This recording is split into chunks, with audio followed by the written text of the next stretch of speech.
नमस्कार, active news महक में आपका स्वागत है। मैं हूं आपके साथ आरोही। देखते हैं आज की नई ताजा खबरों में क्या है आपके लिए खास।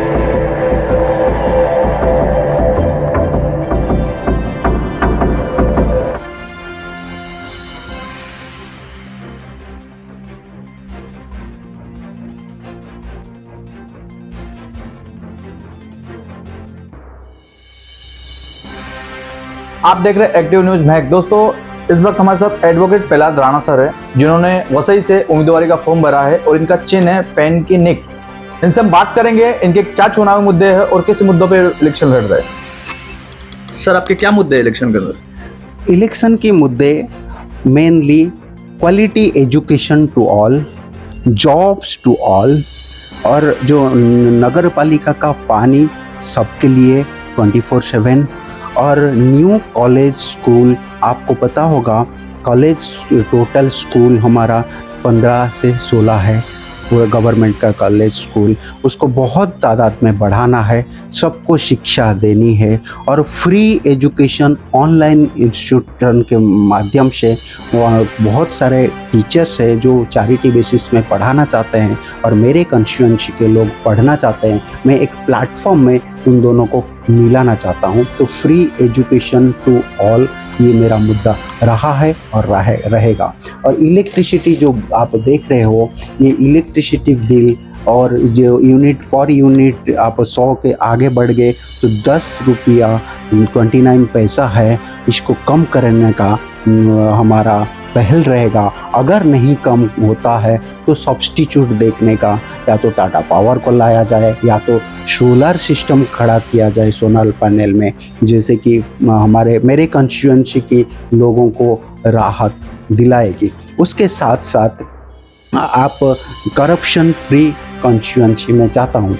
करप्शन अभी तक अगर दिग्गज लोगों ने करप्शन फ्री नहीं कर पाए उनकी कंस्टिट्यूएंसी से, तो आगे भी होने वाला नहीं है, जो कि मैं ही करवा सकता हूँ। और बेस्ट इंफ्रास्ट्रक्चर आपको दे सकता हूँ, जैसे कि एक बहुत क्राउड हो जाता है, और एक वसई वेस्ट से रेंज ऑफिस तक एक फ्लाईओवर का मेरा बहुत इच्छा है, वो कर देंगे तो क्राउड कम हो जाए। वो तो पास हो चुका है ना?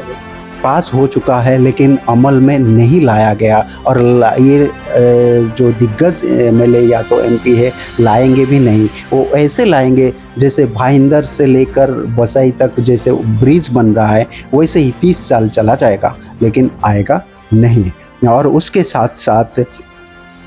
साथ साथ मैंने लोन बिजनेसमैन को, एमएसएमई वालों को लोन देके, उनको कंसल्टेंट्स देके, उनको बिजनेस ग्रो करा के जॉब टू ऑल जो प्रोविज़न है उसमें एंगेज कराएंगे। स्किल डेवलपमेंट करा के वो बिज़नेस में या तो खुद बिज़नेस करो या तो जॉब करो, उसमें इंस्पायर किया जाएगा और वो किया जाएगा। उसके बाद वुमेन एम्पावरमेंट के लिए वर्क फ्रॉम होम, तो जो जिसका स्किल है उसी काम वो घर में भी रह के कर सकती है, और उनकी फैमिली का इकोनॉमी बढ़ा सकते हैं और उनकी बच्चों की भविष्य अच्छा बना सकती हैं।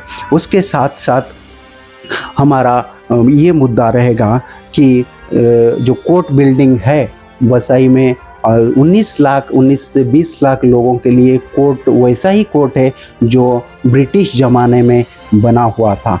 कोर्ट बिल्डिंग मैंने भी लेटर लिखा था, मैंने भी प्रयास किया था, हम एडवोकेट लोगों ने आंदोलन किए थे। उसके बाद लैंड सैंक्शन हुआ है, वो लैंड सैंक्शन के बाद कंस्ट्रक्शन होगा, उसका प्रायोरिटी मैं लेता हूँ, उसको बनवा के दे सकते हैं। तो ये जो छोटे छोटे काम है वो उसके साथ साथ हमारा कैसे डेवलपमेंट और कैसे प्रोजेक्ट्स लाया जाएगा, वो सभी डेवलपमेंट मुद्दा हमारा रहता आया है और रहेगा।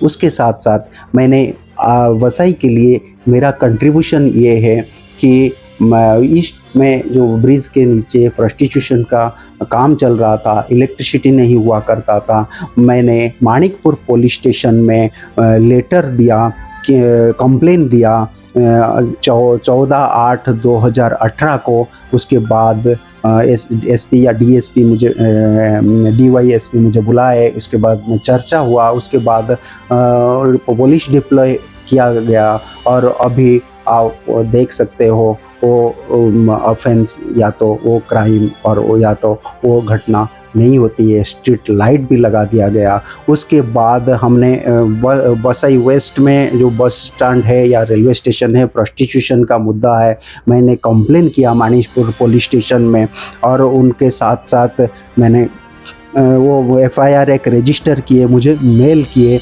पुलिस स्टेशन मानिकपुर, लेकिन अभी तक वो मुद्दा ही रह गया। आप देख रहे होंगे वो अभी तक चालू है। उसको पूरा हटाना मेरा एक जिम्मेदारी है और मैं हटा के रहूँगा। इसका इम्पैक्ट बहुत सारा स्टूडेंट और जनरल लोगों में पड़ता है, और फ्यूचर में वो क्या करेंगे अगर ऐसे एनवायरनमेंट में रहेंगे। तो इसको देख के मुझे ये लगता है कि फ्यूचर हमारा क्या होगा। उसके साथ साथ CNG की बात करो तो मैंने 2017 से जब भी फडणवीस साहब चीफ मिनिस्टर हुआ करते थे तभी मैंने लेटर लिखा कि वसई विरार में CNG नहीं है तो CNG लाया जाए। रिमाइंडर लिखा और कल्चरल मिनिस्टर को लेटर हैंडओवर किया, वसई विरार में CNG लाया जाए। उसके बाद आप देखे होंगे 19 में जाके CNG आया। और उसके साथ साथ हमने एडवोकेट प्रोटेक्शन बिल के लिए मैंने सारे मिनिस्टर को, PM को और इनको लिखा, लॉ मिनिस्टर को, और महाराष्ट्र के लिए महाराष्ट्र में एक एडवोकेट प्रोटेक्शन बिल पास हो उसके लिए भी लिखा। और मैं अगर जीतता हूँ तो इसमें मेरा प्रायोरिटी ये सभी मुद्दे में रहेगा। मेरा वसई के लिए मैं कितना कुछ कर सकता हूँ, electricity, education, infrastructure, social working, women empowerment, ये सभी में कितना डेवलपमेंट करा सकता हूँ ये फ्यूचर ही बताएगा। और उसका मैं इधर ही वसई में ही रहता हूँ, वसई कर हूँ, तो आपको मैं आज वोटर आप मिल सकते हो, मुझे कभी भी मिल सकते हो। आज दिल किया मिलने के लिए आज भी मिल सकते हो, लेकिन अगर दूसरों को मिलना है तो कैसा तकलीफ होता है आपको पता ही होगा। इसलिए मैं वसई का डेवलपमेंट के लिए जो चाहे वो करके रहूँगा। सर, आपके सामने दिग्गज नेता जो हितेंद्र ठाकुर ब्रांड है वसई के, और विजय पाटिल है कांग्रेस से, स्नेहा दुबे भावजी से BJP से। सर, आपने क्या सोच के उम्मीदवारी का फॉर्म भरा? एक ये है कोटेशन है, अनजान हूँ अभी, धीरे धीरे सीख जाऊंगा। मुझे पता है भगवान मेरा साथ है, इसे फर्क नहीं पड़ता कौन मेरा खिलाफ है।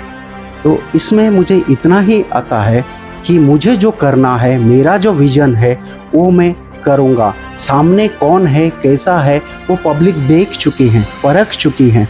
जैसे आप एग्जाम्पल दिए, हितेंद्र ठाकुर है वसई का विधानसभा के लिए। हितेंद्र ठाकुर तो कब से है वसई का विधानसभा के लिए, लेकिन वसई से लोकल ट्रेन कितनी चलती है? 8। अगर आप देखो प्राइम टाइम जो ऑफिस जाते हैं, वसई कर ऑफिस जाते हैं लोकल ट्रेन पकड़ के मुंबई, तो चलती कितना है ट्रेन? 8। वही आप देख लो विरार से कितनी चलती है, वही 10 बजे तक 72। ये डिफरेंशिएट क्यों है? वसई से आप आमदार हो, वसई से लोकल ट्रेन चलेगी 7, अगर विरार से चलेगी 72 10 बजे तक सुबह से। तो ये पब्लिक देख चुकी है, कुछ चेंजेस होने वाला नहीं है। अगर वो जीतते हैं वही होगा, 8 है लोकल ट्रेन, 8 ही रहेगा। अगर मैं जीतता हूँ तो 25 से 30 हो जाएगा लोकल ट्रेन वसई से। और दूसरा बात, आप बोले कि BJP की स्नेहा दुबे है। स्नेहा दुबे BJP की है, जो कि नाला सोपारा में रहती है या तो बॉम्बे में रहती है। उनको पब्लिक ना ही मिल पाएगी ना ही कुछ कर पाएगी। On the other hand BJP का तो MP है, वो ये कंस्टिट्यूएंसी उनके ही अंडर में आता है, जो कि पालघर कंस्टिट्यूएंसी में आता है। तो MP ने क्या किया? वही 8 ट्रेन, वही इंफ्रास्ट्रक्चर लेस, वही पानी आधा घंटे की सोसाइटी में या 1 घंटे की पानी आती है, वही नगर पालिका का 15 स्कूल कब से है, गवर्नमेंट स्कूल 15 है, वही 5-6 हॉस्पिटल है। तो क्या किया? वही करेगी BJP। दिग्गज होने से या मान लेने से क्या होता है? जब तक पब्लिक के पैसों की कदर नहीं किया जाए, पब्लिक की सेहत की कदर नहीं किया जाए, पब्लिक की एजुकेशन की कदर नहीं किया जाए, तो ऐसा दिग्गज होने में क्या अच्छा है आप बता सकते हैं? मुझे तो मालूम पता नहीं चलता कि दिग्गज किसको बोलते हैं। अगर विजनरी इंसान के सामने एक अलग लोग दिग्गज है तो दिग्गज बोल सकते हैं आप, मुझे तो नहीं बोलना है। और मेरा विजन जो है वसई को जहाँ है बहुत ही आगे लेके जाना है।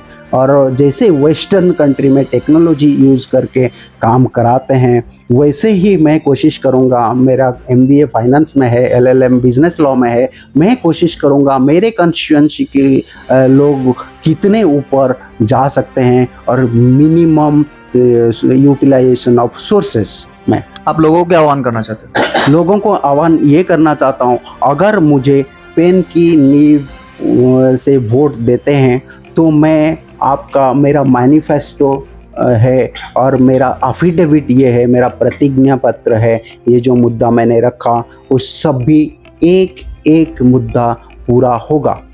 इतना आह्वान करूँगा कि आप एक परिवर्तन कीजिए।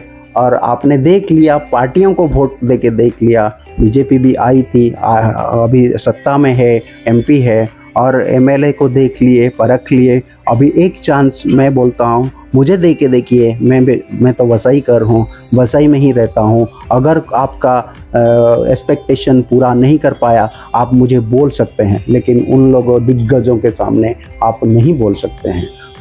इसलिए मैं अपील करूँगा सभी को, मेरा सिंबल पेन की नींव है, उसमें आप ज़्यादा से ज़्यादा मत देके मुझे विजयी कीजिए। जैसे कि आप देख रहे थे हमारे साथ एडवोकेट प्रहलाद राणा थे। इन्होंने बोला है हमारा जो चिन्ह है वो पेन का निक है। आगे की वीडियो में देखिए अभी उनके क्या मुद्दे थे। अभी के लिए इतना ही, नमस्कार।